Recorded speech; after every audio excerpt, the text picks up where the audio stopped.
Hello, and welcome to the BassandBigG.com Guntersville Grassroots Podcast. I'm your host, Pat Kennemer, and I've got my co-host over here, Trey Swindle, with me today. We got a lot we're going to talk about. It's February, it's still cold, the water's cold, there's plenty of floating eelgrass. Always, yeah. But we're going to talk about, first we're going to talk about the last couple of weekends tournaments. They got started a little early, the last weekend of January. We had an ABA Open Series. I think they had 45 boats. Johnny Patterson, Guntersville legend, been winning tournaments for years. He won with 23-29. There were three 20-pound bags. This past weekend, in good Guntersville fashion, we had a BFL with a cold front 2 days before it. Plenty of high bluebird skies and strong winds. Mm-hmm. Trey got to play with those strong winds down in Florida. We'll talk about that in a little while. The BFL had 215 boats, enough people crazy enough to go slide down the boat ramp. That's right. Speaking of which, did you hear about the truck that slid in the water? So I didn't have very good phone service down there in Florida, but I did have a buddy of mine that was fishing it. He sent me the videos of it and the pictures, and he's like, dude, you ain't going to believe this. And I finally got it like 2 days later. I got enough service, but that was crazy. No phone service in Florida? Not very much, no. So you've seen more than I have. I saw one little video, but now I was at Goose Pond that day, and I got a first-hand account from a lady working in there, and it was apparently they just got a lot of momentum and just went. Well, that's what I heard. It was icy, and it just when it started, there was no stopping it. Like it was just gone. Yeah, I've slid a little in the past, but when there's 3 foot of ice and you hit the water, you normally stop. But Goose Pond's ramp's 30, 40 yards long. So but that's also a tricky situation because if you don't hook the front of your boat, if the bunks are wet, it's liable to slip off and land on the concrete. But also, if you don't unhook it, just like that happened, the whole boat's going under with it. So if he would have unhooked it, it would have just launched the boat, Yeah. So the only real answer to that's not go fishing when it's 23 degrees. Yeah, just stay home and drink coffee. Well, despite the cold weather and wind, as always in Guntersville fashion, somebody caught him. Casey Martin, who has won quite a few BFLs and other tournaments on the lake, had 26 pounds, 14 ounces. Jim Leary is a guide, had 25.02. He also won big fish, had a 7.08. That was a big fish out of 215 boats. Third place was Mickey Beck with 22 pounds and an ounce. Fourth place was Cole Wade with 2014. Cole Wade's a Scottsboro local. I know him from growing up over there years ago. And fifth place was Brian Merriman with 20.08. Had some co-anglers, a pretty decent bag. Yeah, that's one thing that stood out to me is first things first, I want to say, Jim Leary, I don't know if you've paid attention to it. He's been on a roll. I mean, and I got one thing written down right here I wanted to get into, but I wanted to say that for all y'all guys out there, if y'all ain't paying attention to Jim Leary, he's been winning some money. But we're going to try not to read off a sheet, but I did see one thing I had to write down, just stuck out to me, a co-angler. I'm not even going to try to pronounce your last name because I'll butch it up and make you sound bad. But his first name's Luke. He had 1905 out of the back of somebody's boat. I tried to look and see who he was paired up with and couldn't find it. But 1905 out of the back of somebody's boat is pretty good. I mean, I know it was tough, but that's pretty good. But it looks like it only took 5 pounds to get a check. 52nd place check took 5 pounds. On the co-angler side. On the co-angler side, yes. Yeah, and it took, I think, right at 12 pounds to get a check on the boater side. Mm-hmm. And there were 60 zeros. Yeah, so it was tough. It was tough. For Casey Martin to catch 26.14 and Jim Leary to catch 25.02 on a day where there was 60 zeros, that's pretty good. We're going to try to get a little more information on how that came to be. Casey's a stick. He knows how to catch them, whether it's grass, deep, always bridges, has, whatever, always has. Super nice guy. I don't think he's guiding anymore. I'm not sure. Not much. Not much, I don't think. Also Saturday, everybody was kind of complaining. It looked like March, even though it was February. There was an ABA couples tournament that normally goes out of Goose Pond that went to Waterfront. They only had 8 boats. 8 men were able to get their wives out in those temperatures, wives or significant other, whatever. I'm pretty impressed by that. I'm impressed by that 8 people. And I actually went there and tagged fish at Waterfront for the Bass Cash Bash. Oh, really? And everybody was blue and cold, and it was, there were only like 2 limits out of it. The winner was Freddie Hunt and his wife. I don't know if she goes by Shauna or Billy, but they've been pretty consistent. They had one back in January that I tagged some fish out of Goose Pond, and I think he might have had about 15 pounds then. He said he was pretty much good for 15 pounds, couldn't go above it or below it. But, on that day in 8 boats, and he was proud to have it. Yeah, that's right. And then second place was Wayne Christopher and his wife Cynthia. They had 12.27. I believe the big fish was a guy named Tony Tidwell. It was a little over 5 pounds, and he said he lost one bigger. But Tony's always got some fish too. He's one of those. I believe he's about semi-retired and fishes 4 or 5 days a week. So, that's right.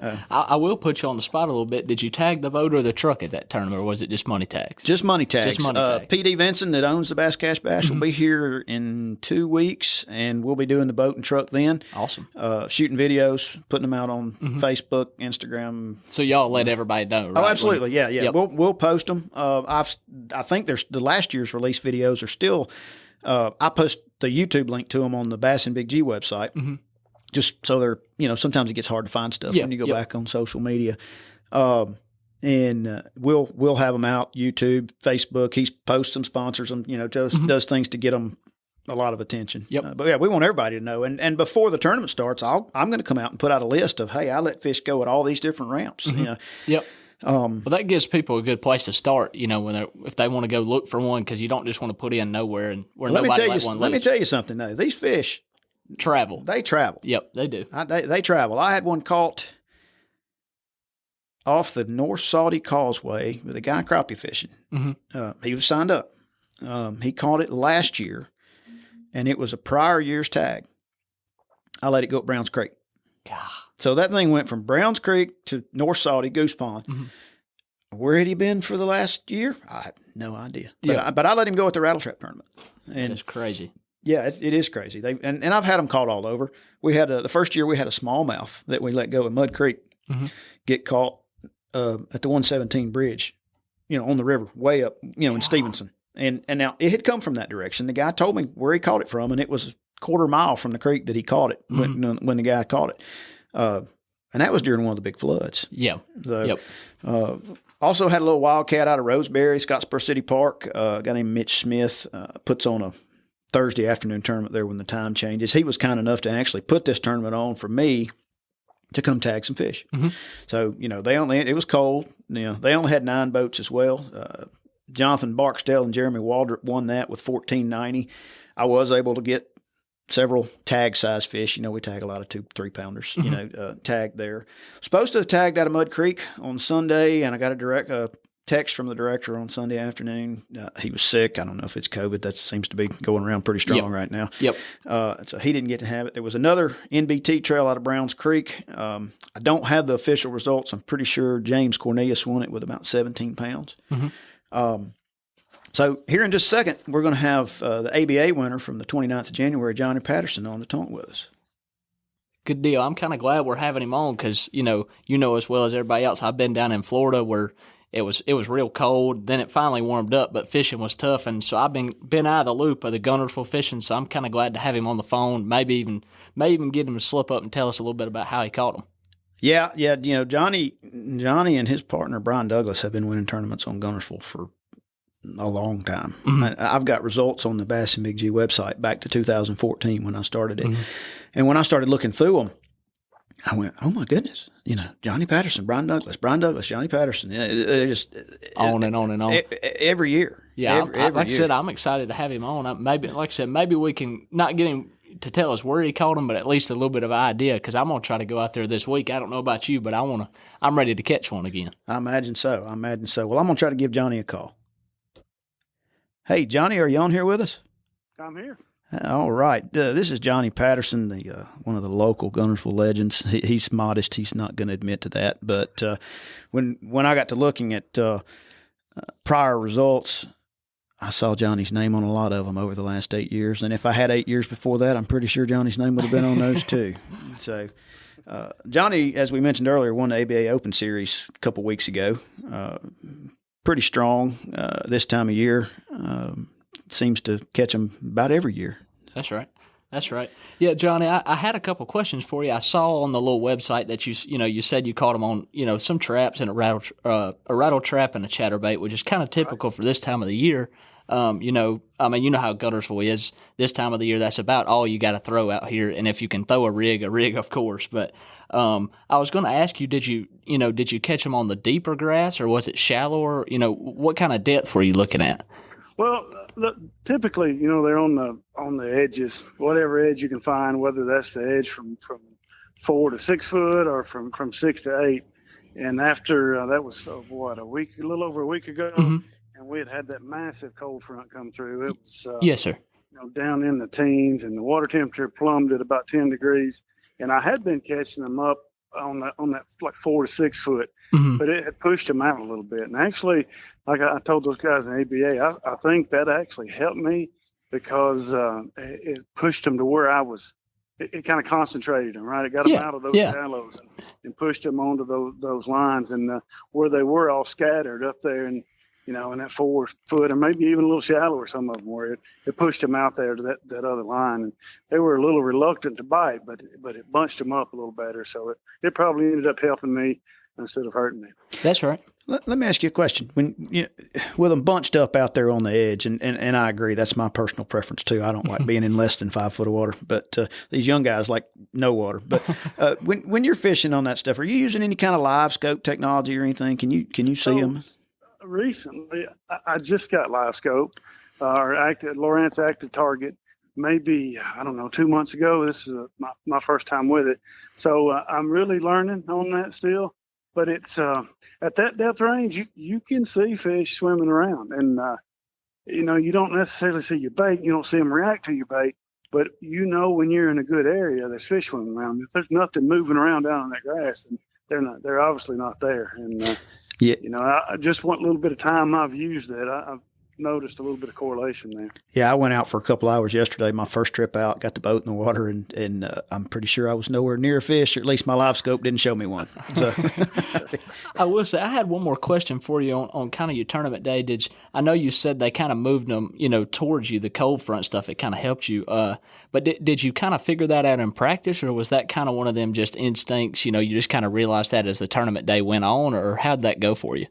Well, with it being so cold, I kind of thought that's where they would be. Just from past experience, that it would push them off. I had been kind of working both, zigzagging from shallower to deep. So when all that cold weather come through, it really helped me because I didn't have to zig up in the shallow water. I could zag out in the deeper water. Yes, sir. You know how that goes just as well as I do. When you get out here in the grass at Guntersville, there's grass everywhere, and there's grass in all depths. Really, I've found some places out here where it's growing in such deep water I didn't even know it would grow. But so you kind of just have to, like you said, zig and zag and go shallower and go deeper till you finally get a bite. But I will say, I know you said you had the Lowrance Active Target, but the way it sounds like you like to fish, if you don't have the Humminbird Mega 360, I feel like you would love it.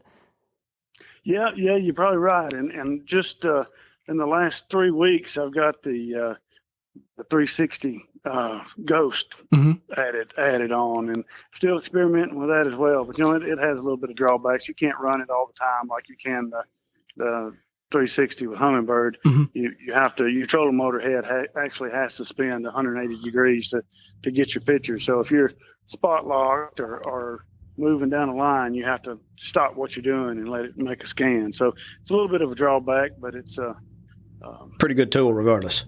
Yeah, we'll see how it goes, especially when we get to some post spawn and when that stuff really comes into play around here. Oh, no doubt. And I've been playing with mine, trying to figure out if is it going to work in the eelgrass? And every now and then you'll see one swim by. I've had Lonnie Cochran told me he said, man, I've seen them stop and just sink down in the grass and disappear, and then they come back out. And he seems to have his dialed in pretty well. But so on the grass, I kind of probably know the answer to this because that's about all that's left. But is it pretty much eelgrass? It is. If you can find anything else, anything different, it could be a gold mine. But it's so hard to find anything these days. Eelgrass is practically choked out everything else we've had over the years. We get some of that longleaf pondweed that's starting to take over, but even this time of year, it's non-existent. It's pretty much just all eelgrass. I think I pulled up the last remaining strand of hydrilla yesterday. Go put it back. Yeah, I tried. If the water hadn't been 44 degrees, I would have almost gone back under there and planted it. I miss the hydrilla days. I think I told Trey that the other day. And Trey is younger and really doesn't know much more than eelgrass. He's going to have an advantage over a lot of us that miss the old ways. That's right. That's one thing I do like about, when I first started fishing Guntersville. I mean, I remember, 1 or 2 times vividly, I come out here with Uncle G and it was like right at the end where you could actually just find a mat of just hydrilla. But y'all know as well as I do now, if you find hydrilla, it's choked out with eelgrass. So you're in an eelgrass field and then you're like, oh, well, there's one stick of hydrilla, but it don't do you no good. You know, you need, but like he said, if you find a field of hydrilla, which is like a needle in a haystack out here, like it could be a gold mine, but there's just none of it no more. That's right. That's right. And unfortunately, when we get around to September, the old legendary frog season that we used to have, or the old timers called it rat fishing, those days are probably pretty much gone as far as the thick sloppy mats that we used to have. You're right. It's even taken over a lot of the upriver stuff. So Johnny, how do you attack eelgrass in 2 foot of water or 3 foot of water that's a foot under the surface and you can see it? I mean, those fish, I mean, they're there. They move around in it, but the water gets so clear. Do you think they're in the holes and they just cruise around like an aquarium? What do you think? I think they like kind of like what Lonnie said. I think they bury up in it a lot of times, but those holes are key too. If you can find those big holes, and a lot of times you can see them out there. Even if the water's a little dingy, it'll be all dark, and you'll see big light patches out there. And those sometimes those holes can be magnets. And I think they use those edges, right, as a bass does. Look for anything different. They look for those edges, and they can set off an edge of that eelgrass, and anything comes in that hole, it's fair game. Right. It doesn't matter if it's in a foot of water or 10 foot of water. Exactly. An edge is an edge, and a bass is a predator. That's right. I will say, I want to say this and see what y'all think about it. Like y'all said, I'm younger, so really just about all I've ever known at Guntersville is eelgrass, really and truly. I've noticed for me, and I'm not claiming to be, y'all are a whole lot. Y'all spent more years out here than I was alive. So, but no offense to anybody, don't get mad at me. But what I have noticed is for me on the eelgrass, it seems like I feel like they sun on the eelgrass. I feel like a lot of times they sit on top of it rather than in it, and they sit like right on top of the eelgrass clumps, or if it's growing in shallow water, and they'll sit up on it. Like you said, Lonnie saw one up on top of it, and when he got close to it, it hurt him or whatever, and it kind of buried itself in it. So for me, I kind of feel like I've learned that they sit in that stuff and sun. So a lot of times I like to throw my rattle trap or my crankbait and maybe throw it a little bit shallower, and that way it runs just right on top of it rather than, getting down in it. Right. Yeah. So the eelgrass to me is like carpet. Mm-hmm. You talk about clumps. I loved eelgrass when there was clumps. Mm-hmm. And it's hard to find a clump anymore. That's true. It's even hard to find an edge. I mean, particularly in 4 to 6 foot. Mm-hmm. It is. That edge right now seems to be in 9 or 10 foot. Yeah. Where sometimes 8 foot is where those edges are, and you can get a few clumps off the edges, where it just doesn't just stop. But you're right. It's just a carpet. And even back in the hydrilla days when you were flipping those you get in an area that was just a carpet of hydrilla, and it wasn't nearly as good as those areas that had the towers of hydrilla, or the clumpy patches of hydrilla out through there. They just seem to be better. And I don't know why that is. Maybe it's just more edges, more ambush spots. I will say, Mr. Patterson, do you think that I agree with that 100%, but I do think, do you think it's actually they don't live in that mat or that just, straight field, or do you think it's actually easier to just pinpoint them when you find an edge? Because for me, I feel like they live all in it, but when you find a hard edge, when you pitch your bait in there, like if he's there, he's going to bite it. You know where he's going to be. Do you feel like they live in, how do you feel about that? Well, I think you're right. I think it just makes them more predictable. And that's, right now, a lot of folks, if you look at the BFL results this past weekend, there was some big bags caught. Mm-hmm. But there was a lot of zeros too. There was a lot of folks that 60 struggled to get bit. Yep. Yeah. 60. Yeah. And I think what's happened is we talk about that carpet of eelgrass, those fish, that hydrilla and milfoil didn't grow out there like that. It didn't just cover everywhere. There was an edge, and they would relate to that edge. Well, now some of those acres that used to be nothing out there, just thousands of acres that was in 10 foot, 11 foot, now sometimes those areas have eelgrass on the bottom. Mm-hmm. So those bass just spread out. They don't have to honor those ambush spots, those ambush points. And you're exactly right. I believe they're out there. They're just scattered. They're just harder. It's made it harder. You got to cover a lot more water. Mm-hmm. Yes. So in your ABA, did you catch most of yours on one little stretch, or did you have to cover a lot of water? I covered a lot of water, just put my head down. I knew it was going to be a grind with those cold temps and those dropping water water conditions and just hoping for the bites. And I didn't get a lot of bites. It just I just managed to that day got the right bites. And just that time of year, you'll have some days where you can get your 20 and 30 fish days, but for the most part, it's going to be a bit of a grind. But you get those big pre-spawn Guntersville females that everybody comes here chasing. Mm-hmm. That's right. That's right. We don't want to keep you on here all day, but I do got one more question for you. It's February. It's Lake Guntersville. We got people traveling all across the country to come fish these big tournaments that are fixing to start up. And I'm not going to put you on the spot and ask you where, but I do. For the people traveling and coming, the Rattle Trap tournament and all those other big tournaments. Do you mind telling us if you caught them up the lake or down the lake or kind of middle of the lake? I'd say mid to upper lake, which is I live in the mid lake section, and it's that's just where I like to fish, where I've always fished. And one thing for people coming in too, the deep bite is can be good, and when a deep bite, the bridges, those bridges are absolutely you can't count out a bridge, and there's a lot of big fish caught on those bridges, a lot of big bags weighed in. As long as you like fishing around people. That's right. That's right. It'll try your patience. And, if you best thing to do is get the line straight up with someone, you cast to their feet and they cast to your feet. A lot of folks can't do that. But if you can stand it, you can cash in on it. That's a patience game, isn't it? Just waiting on the little flurries. That's right. Are you fishing the Rattle Trap tournament this weekend? I am. All right. You've won it before, right?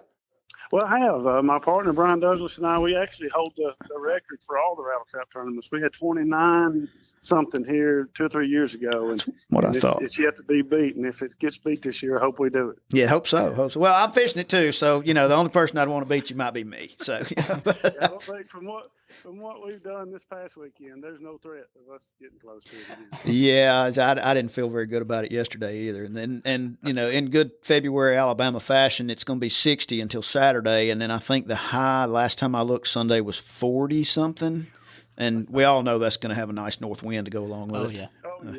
Now they'll bite that day. They won't. That day the front's blowing through, they'll probably bite. It's just going to be miserable. Mm-hmm. Yep. Probably be a really good turnout for that tournament as well. That's one that has a big draw. And I remember the very first one, I think we might have had 12 boats in the first one out of Goose Pond about 11 or 12 years ago. And so it's good to see that thing go from, just a few boats to now I don't know how many. 200 plus. I looked last week and they already had like 80 registered. And I haven't registered yet. There's a lot of folks that are watching the weather and, just waiting until later for a later flight because, up in the day sometimes can be better when it's cold. And, right. So, all right, what's your guess on winning weight this weekend, Johnny? I'm going to say 24 and a half. Okay. All right. Trey and I are going to come up with a wager here in a minute. We hadn't decided what. So I'm somewhere in that ballpark too, but I think we're going to bet a cheeseburger on it and That's right. and see how it works out.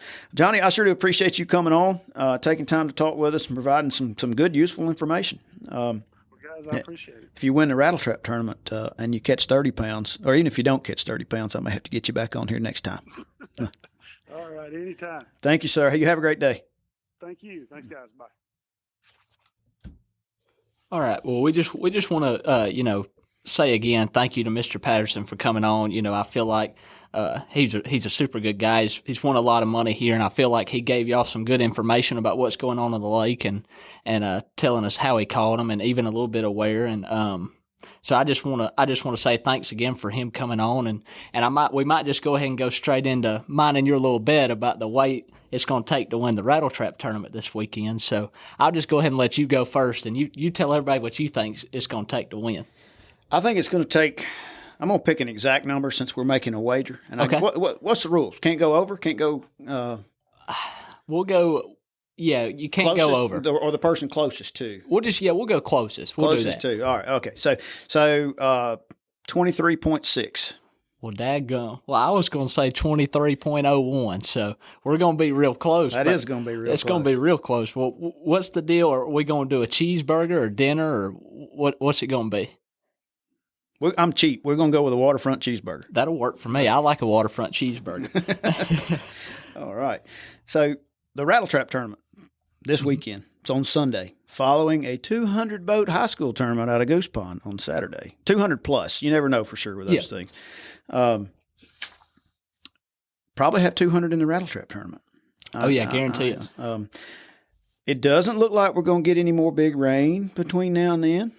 As I mentioned, talking to Johnny, it's going to be 60 degrees for 5 or 6 days and then turn cold on Sunday. But you know what happens to them Guntersville fish after 4 or 5 days of warm weather? They're probably going to chew. Biting. Yeah, they're probably going to chew. I was all over the lake this weekend from ramps and stuff, tagging various bass, cash, bass fish. Water was average to a little lower on Sunday than it was Saturday. You know, it's typically a little not below full pool this year or this time of year. Some of the creeks had some stain, but it was working its way out. We had 2 or 3 inches of rain. Trey's been out of town. Yeah, I've been out of town, so I can't go on this one, on this topic. Water level, or the water clarity wasn't bad. There's places it was still pretty clear, and others that it was muddy in the backs of the creek. But that'll be the first place to clear up too after this rain gets out. Water temps from the people I talked to at the tournaments ranged anywhere from 42 to 46. Personally, yesterday on the lower end, I put in at All Reds by the River Bridge. I saw 44, pretty much whether I was at the mouth of a creek or up in it, and that's cold. Yep, that is cold. It's a whole lot colder than where I come from. What did you tell us about Florida? Trey just got back from a Southern Open down there and had a pretty good finish. Yep, I just got back from the first Bassmaster Southern Open on the Kissimmee chain on Lake Toho, and it was really tough down there. The first day that I got down there, a cold front blew through. It blew 40 miles an hour out of the north, straight north. And Toho and Kissimmee, the whole chain is big, so you don't want to be out there when it's blowing 40 in a yacht, much less a little bass boat. So I did not go on that day, but the water temp, I went on the day before, and it was like, water temp was like high 50s, low 60s, and when I put in the next morning after it got so cold, it had dropped almost like 10 to 12 degrees. So it was like super tough. Florida fish is like real sensitive to cold weather because they don't have it. It was like the 2 coldest days in Florida in 4 years that they've had. So it just knocked them right in the head, and fishing was really, really tough. And I don't want to bore y'all to death about Florida fishing, but I did end up, I caught them the first day. I had 10 something, 10-8. And then the second day I kind of rallied back and caught 13 something and jumped from like 48 to 27th. So got the year off started, pretty good. Couldn't ask for much better. I made a little bit out of nothing because it was a super tough tournament down there. Yeah, I mean, 10 pounds, you could catch that in one fish in about 2 weeks. Yep, exactly. Exactly. That's glad you managed to get a check. Heard you had to buy a new iPhone. I did. He got a check in tournament, tore his phone up, went and spent it all buying an iPhone. That's right.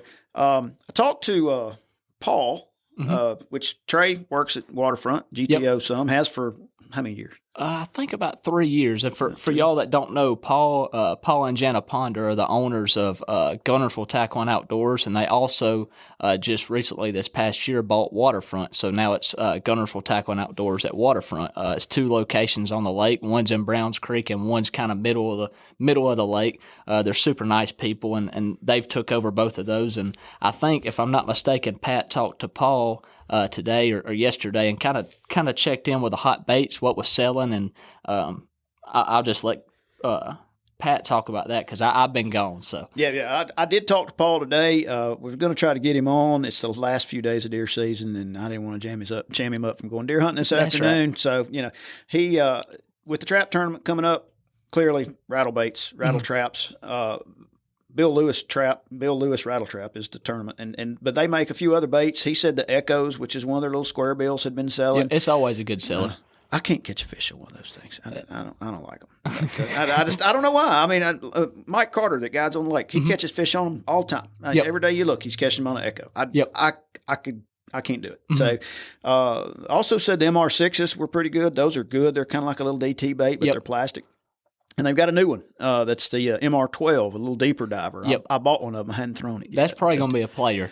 Particularly if they're on the bridges or on the rocks. That could really be a player. I agree. Because before with rattle trap stuff, you were kind of limited to 8 foot of water or less. Yep. And you couldn't really do much. But now that they got that 12-foot diver, and you could even, I'm a crankback guy, so you could even put it on lighter line and get it a little bit deeper if you just wanted to. Yep. So, and if it's freezing and you put that light line on, that'd make for fun. That's day. right. So a That's right. little ice in the traps and some 8-pound test. I will say, I heard you say there was a 200 boat high school tournament the day before the rattle trap tournament, right? Yep. So if I'm not mistaken, these fish are going to be a little cross-eyed to some rattle traps by Monday morning. Oh, they're going to have nightmares about BBs rattling around. It's normally gets like that in March, but February weather's iffy. But this year we've got quite a few tournaments. The high school stuff is huge. Lots and lots of people coming from all over. I can't remember off the top of my head which one this is. Oh, it's Alabama Bass Nation High School. And it's out of Goose Pond. So if you're going fishing Saturday,